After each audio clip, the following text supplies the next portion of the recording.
வெள்ளை மாளிகையின் பத்திரிகை செயலாளர் கரோலின் லெவிட் குறித்து அதிபர் டொனால்டு டிரம்ப் வர்ணித்து பேசியது சர்ச்சையை ஏற்படுத்தியுள்ளது.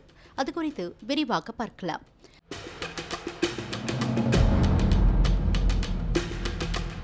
அமெரிக்க அதிபர் டொனால்டு டிரம்ப் வெள்ளை மாளிகையின் பத்திரிகை செயலாளர் கரோலின் லெவிட் 27 வயதான லெவிட் டிரம்பின் 5வது பத்திரிகை செயலாளராகவும் அவரது 2வது பதவிக்காலத்தின் முதல்வராகவும் தற்போது உள்ளார். பதவியேற்றதில் இருந்து அமெரிக்க அதிபர் டொனால்டு டிரம்ப் ஒரு சமாதான ஒப்பந்தம் அல்லது போர் நிறுத்தத்திற்கு மத்தியஸ்தம் செய்துள்ளார். அவருக்கு அமைதிக்கான நோபல் பரிசு வழங்க வேண்டும் என்று கரோலின் லெவிட் 6 மாதங்களுக்கு முன்பு கூறியிருந்தார்.